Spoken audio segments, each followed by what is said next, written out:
Welcome to the Cloud Security Podcast by Google. Thanks for joining us today. Your hosts here are myself, Timothy Peacock, the Senior Product Manager for Threat Detection here at Google Cloud, and Anton Juvakin, a reformed analyst and senior staff in Google Cloud's Office of the CISO.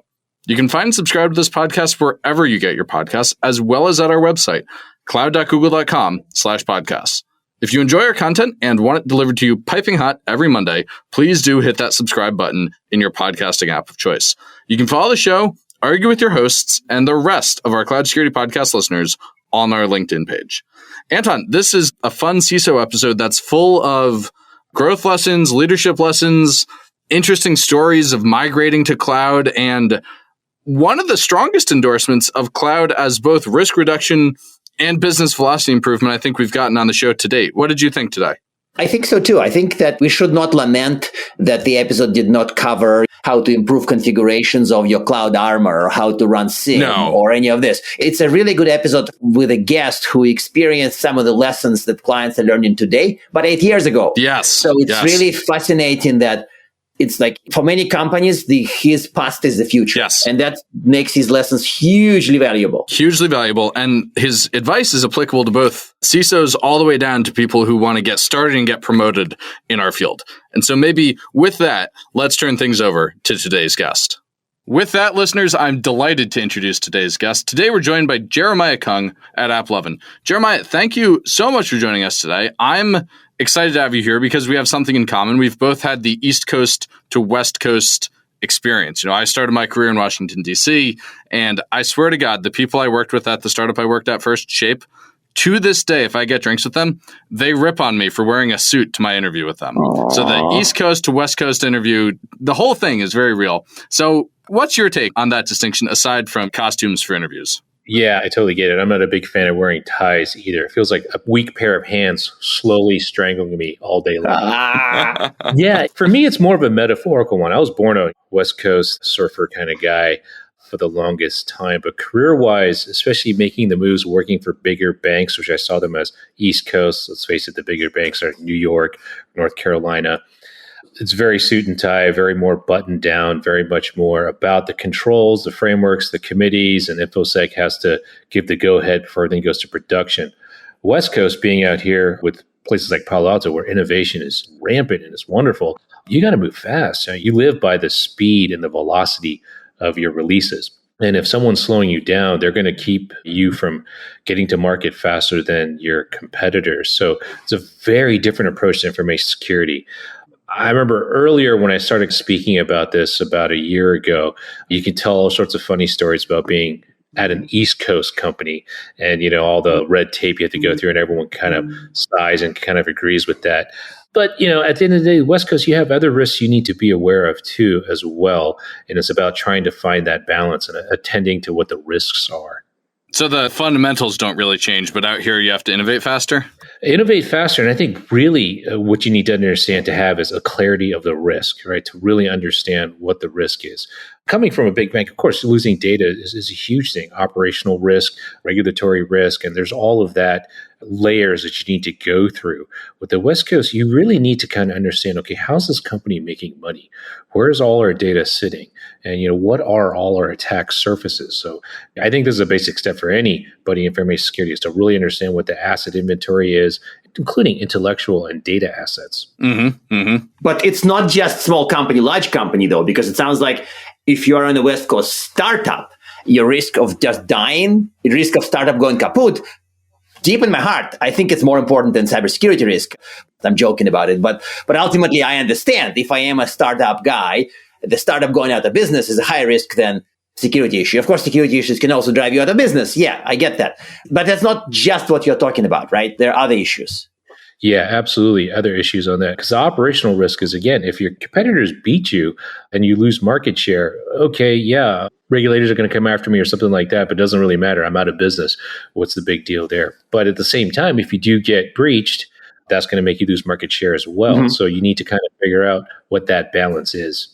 Okay, that makes sense. So let's shift gears. This was actually kind of a cool intro and it introduced the whole concept in my mind. Now I kind of think, hi, are you an East Coast CISO or West Coast CISO? Maybe my greeting for the foreseeable. One other thing we wanted to explore, and this may have something to do with this coast dimension, is initially, when cloud computing, public cloud showed up, the default stance for many CISOs was kind of slightly negative or maybe strongly negative, or get this cloud out. I'm not allowing it in my company. So this was probably like a good number of years ago. Now, certainly this changed, and we see a lot of CISOs embracing cloud. But here's the thing.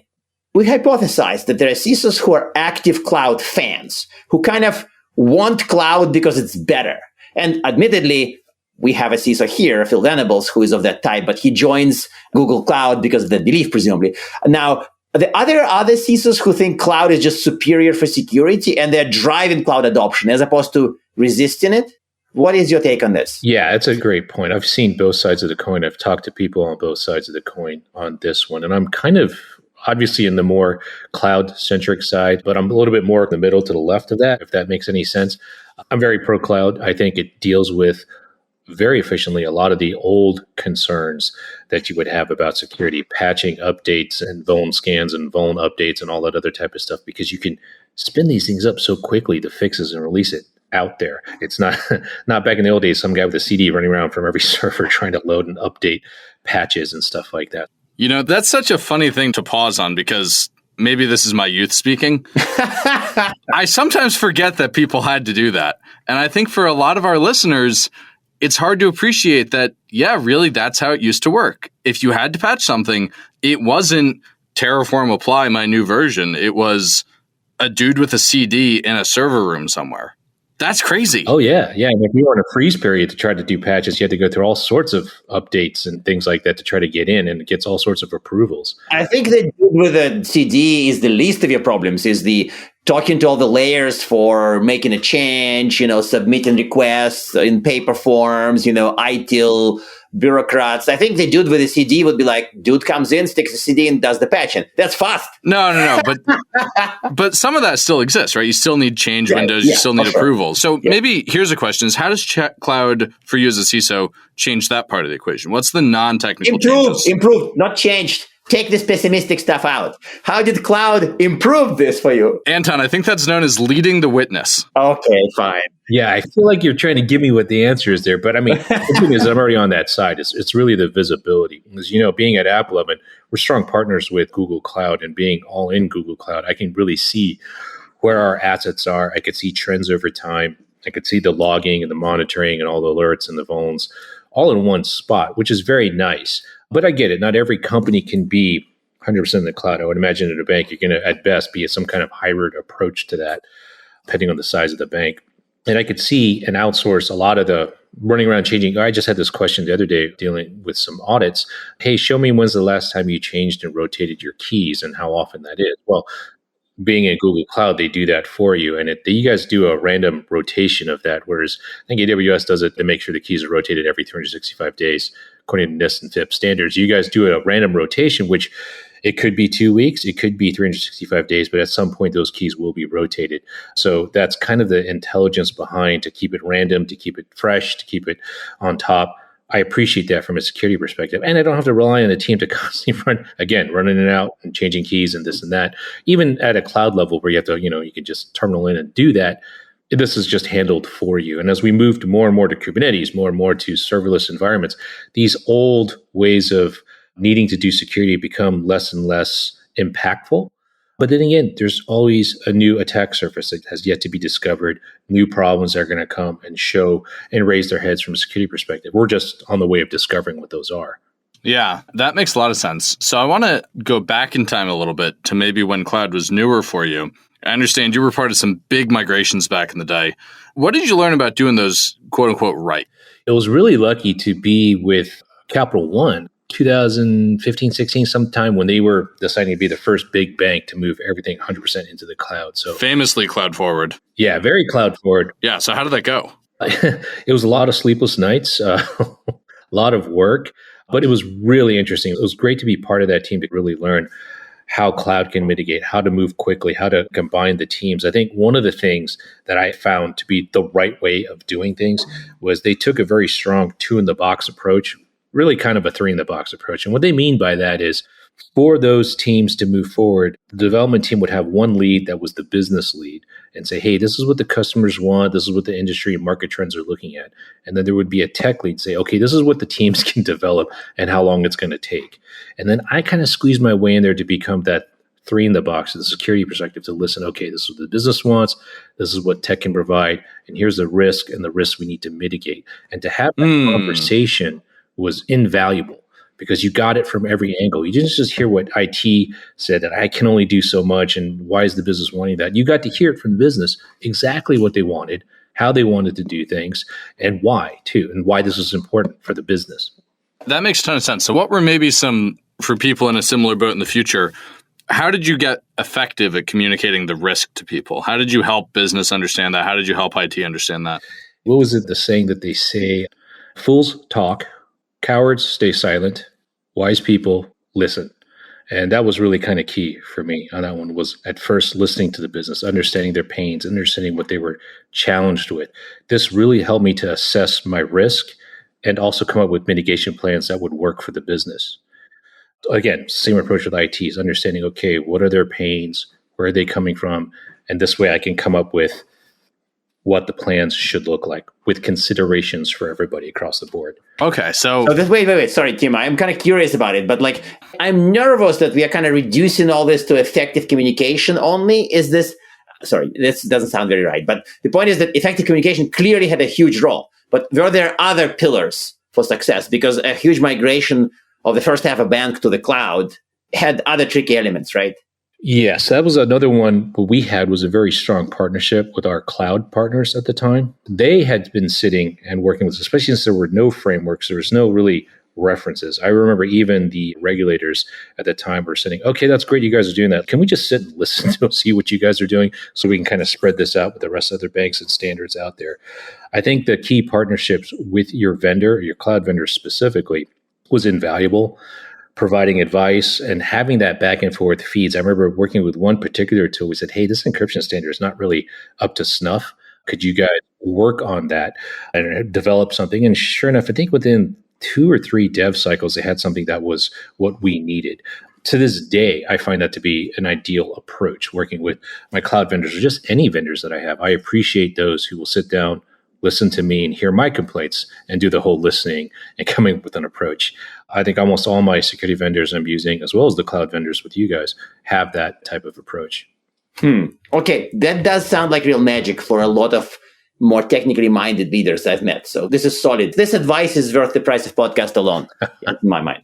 So to sort of progress further, like you mentioned that you learned those lessons quite some time ago, and many companies are still learning them even now. And for some of them, cloud is with the future, funny enough. So now that you've went through all this and other lessons, how are you approaching securing cloud differently, given the lessons? Like, what are you doing better in 2023 regarding securing cloud compared to the original lessons? For me personally, it's a little bit different. Talking to some of my peers who still haven't made that jump, they seem to have that lack of trust of having their data sit somewhere not on a server that they're under control over at some point, and their own personalized data center that they have, their own the physical security, own the HVAC systems and all other type of stuff. They want to have that data. Okay, that's an approach. It's going to be tough to scale over time.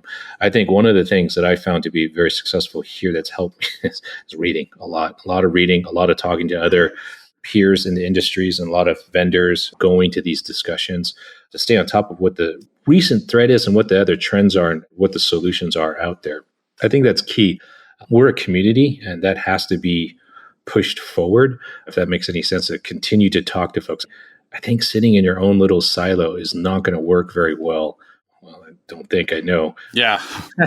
I forget who it was on the show, but they said that security is a team sport. Yep, absolutely. So I guess on that thread, actually, I want to pull on this a little more. I often joke with CISOs on the show that what they need is not another piece of technology, but rather a family therapist to help their relationships with other teams. What advice would you give to other CISOs, security leaders on, first, building better relationships with other teams, and 2, how to get out of the saying no mentality and into that real collaborative listening mode? Yeah, that saying no mentality. I've talked to some CISOs like that who said, "Yeah, I'm looking to hire and I need people to join my team because I need them to get out there and say no as much as humanly possible." No, people don't actually say that. Explicitly said that? Oh, wow. Yeah, and I just remember I stopped and I looked at him and I said, "How you doing, man? Are you doing okay?" So, Wow. I can't imagine his life was pretty miserable.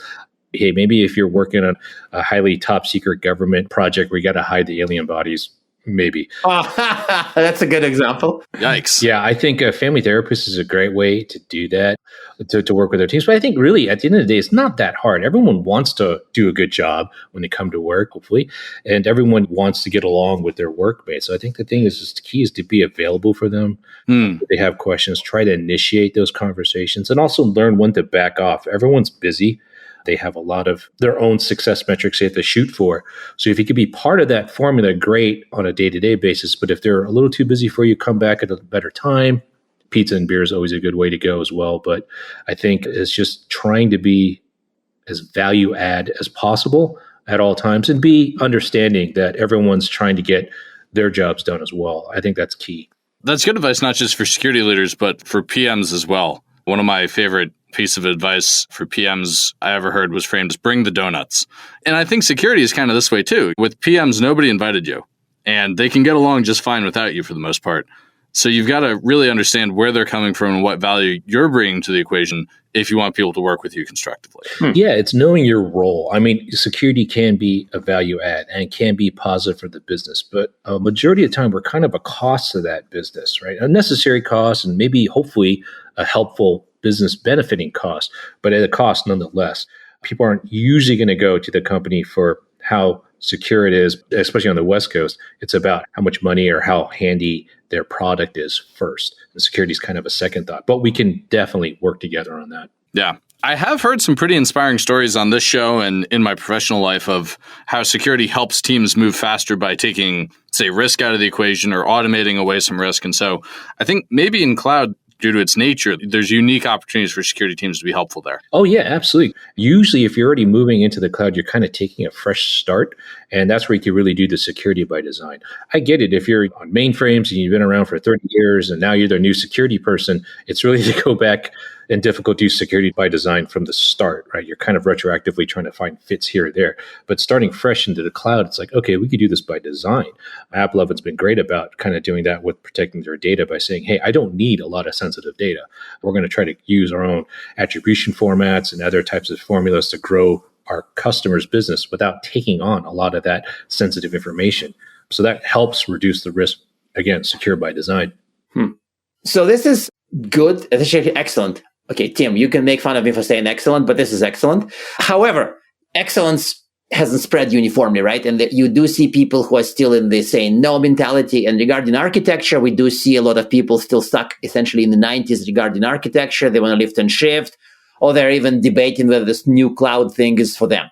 So given your experience, what's your best advice for the leaders of these organizations where either the CISO is blocking cloud or maybe even CIO doesn't want it? So basically, they are not getting any of the benefits. And when they start doing cloud, they do it in a very on-premise way, the lift and shift way.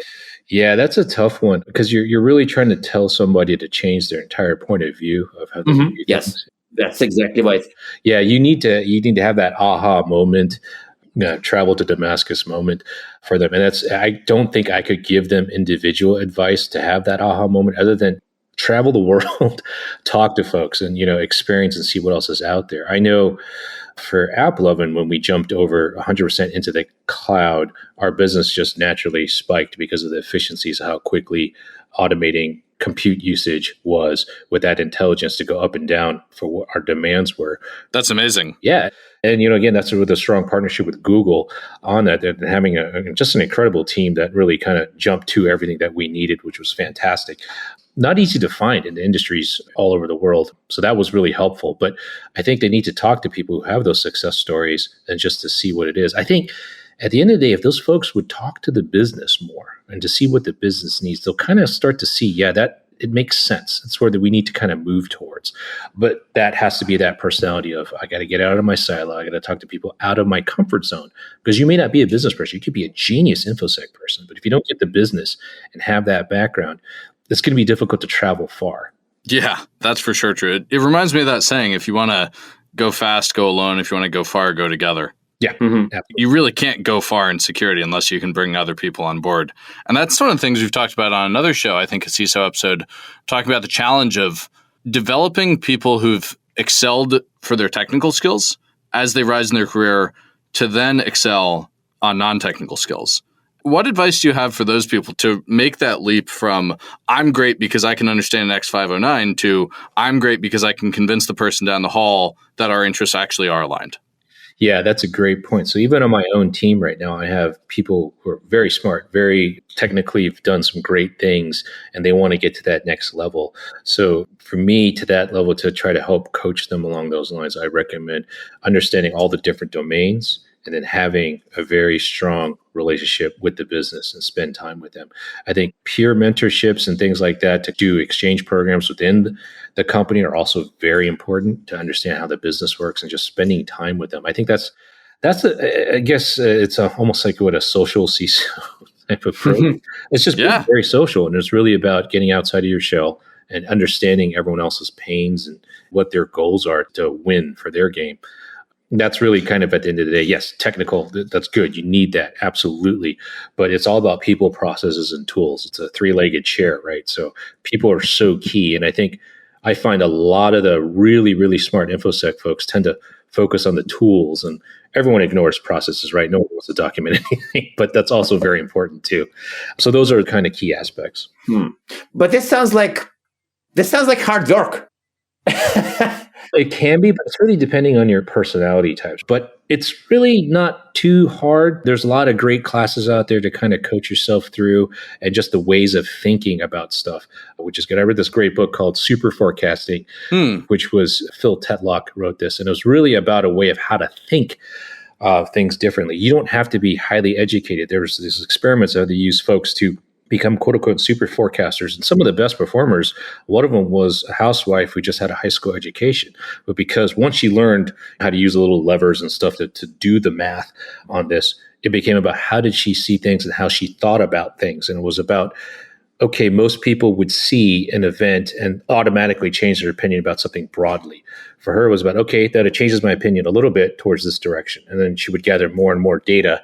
And each time we would move the dial to the left or to the right. And eventually she was able to call out, in 6 months, this is going to happen. And she was right. I think it was close to 87% of the time.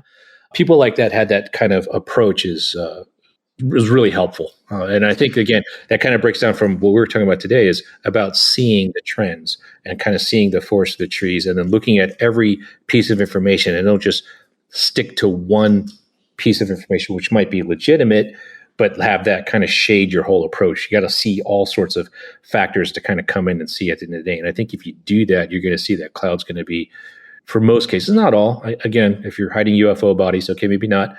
We'll see that it's an advantage. Well, Jeremiah, I hate to do this on such a note, but I have to ask you our traditional closing questions. Sure. First, do you have a tip to help people improve their security when migrating to cloud? And two, aside from super forecasting, which sounds great, do you have recommended reading for our listeners? Yes, super forecasting was a great one. I read another great one recently called American Generalship. I'm just about finishing it up right now. It's pretty good. It's an ideal of how to become a stronger leader and a stronger follower at the same time, too. This kind of helps you coach of, okay, this is how I can mentor somebody. And this is also how to be a good mentee at the end of the day. It also has a lot of really great military stories in the background of that, too. So fun stuff there if you're a fan of the military. And I'm sorry, what was the other question? One tip. One easy to follow tip for people. Yeah, I'd say try to make a new friend inside the business. At least, once a month, have these one-on-ones and have a cup of coffee. I think it goes a long way. I remember getting on an airplane ride home from one of these other team events, sat down two folks that I don't normally work with and got to spend 5 hours instead of, watching a stupid movie, sitting there and talking about their business and what they're seeing, talks of AI and how they're using Copilot and ChatGPT and all that other type of stuff. It was really fascinating to hear their point of view of what they saw from a line of business that I didn't normally do a lot of work in. That's a fascinating answer and fits with the theme of the episode, which I think might be, listeners, go make some new friends. Yeah. And so with that, Jeremiah, thank you so much for joining us today. Thanks, guys. Really appreciate it. And now we are at time. Thank you very much for listening and, of course, for subscribing. You can find this podcast at Google Podcasts, Apple Podcasts, Spotify, or wherever else you get your podcasts. Also, you can find us at our website, cloud.withgoogle.com/cloud-security/podcast. Please subscribe so that you don't miss episodes. You can follow us on Twitter, twitter.com/cloudsecpodcast. Your hosts are also on Twitter at Anton_Chuvakin and _Team Pico. Tweet at us, email us, argue with us, and if you like or hate what we hear, we can invite you to the next episode. See you on the next Cloud Security Podcast episode.